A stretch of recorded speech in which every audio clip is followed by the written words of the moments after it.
पुरुषोत्तमम वंदे पुरुषोत्तमम।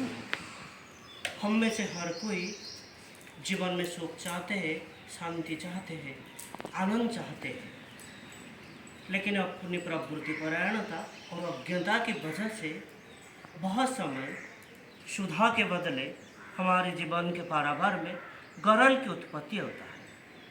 और उस गरल से, जीवन की उस हड़ाहल से हमें बचाने के लिए परम प्रेम श्री श्री ठाकुर ऐसे बहुत कुछ विधान दिए हैं, जिनको पालन करने से हमारे जीवन सुख, शांति और आनंद में भर उठे। ऐसे कुछ विषय को लेकर नारी नीति किताब से कुछ विषय के बारे में आज की आलोचना रखेंगे।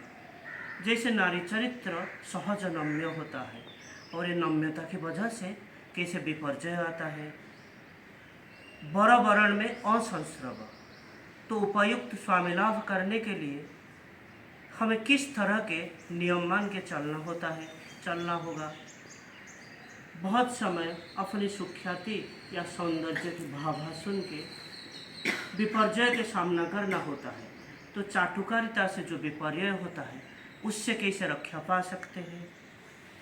छद्मवेशी पातित्य, कभी अपने स्वामी के अलावा और कोई अच्छा लगने लगता है। जब अपने अंदर ये छद्मवेशी पातित्य जाग उठता है, अपने को कैसे अनुशीलन करना है, कैसे नियंत्रण करना है, ऐसे कुछ विषय को लेकर आज की आलोचना रखें। तो सर्वप्रथम नम्यता में विपर्जय। स्त्री चरित्र सहज नम्य होता है, इसीलिए बिना सोचे समझे पुरुषचर्या में सहज में ही आनत और रंजित हो जाती है। यह स्त्री जाति का एक लक्षणीय लक्षण है। इसीलिए यदि उपयुक्त वर ही पाना चाहते हो तो पुरुष से इतना दूर रहो जिससे नजर में रहे पर मिश्रण ना हो। तुम बोध कर सकोगे, उपयुक्त मनोनयन होगा और उसे बिना सोचे बिना समझे परिचर्या के फल स्वरूप अधपतन का बहुधा गुप्ताक्रमण तुम्हें विध्वस्त और विपन्न करके पातित्य के तमसाच्छन्न गह्वर में पहुंचा दे सकता है। सजाग रहो, सावधान रहो। ये वाणी संख्या 64 से लिया गया है। फिर अगली वाणी वर वर्ण में असंस्रव। यदि उपयुक्त स्वामी लाभ करना चाहती हो, पुरुष से दूर रहो। किसी को भी स्वामी के रूप में मत सोचो, कारण इससे मन काम लोलुप होकर तुम्हारे दृष्टि को अस्वच्छ कर देगा।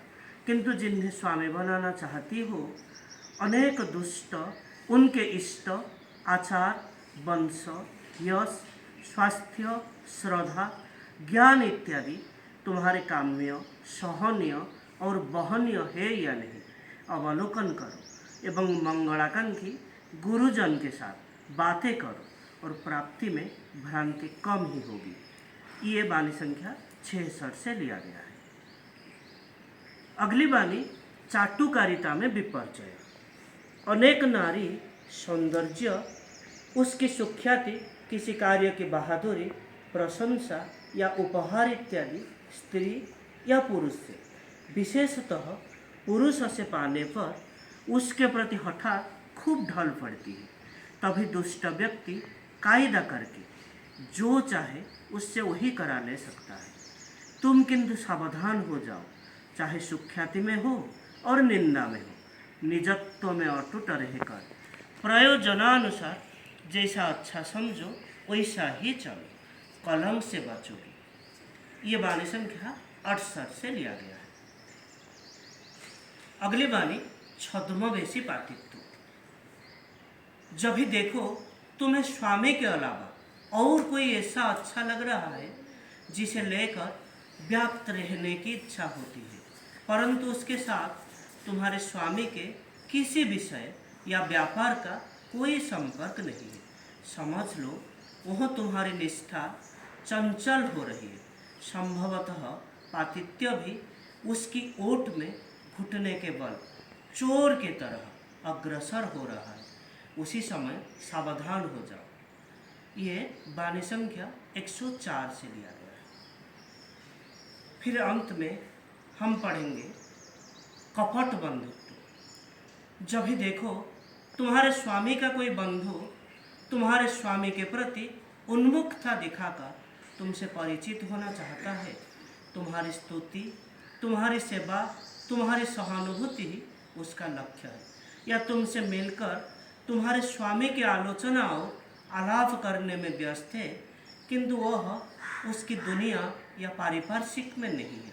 समझो वह तुम्हारे स्वामी के बंधु है तो सही, पर उसके लक्ष्य तुम ही।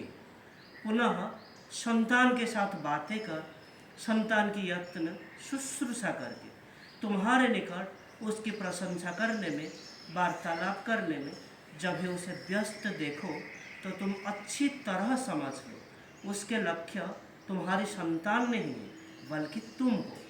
नाना प्रकार के ऐसे ढोंग हो सकते हैं, सावधान हो, हट जाओ, संस्रव में ना आओ। वाणी संख्या 112।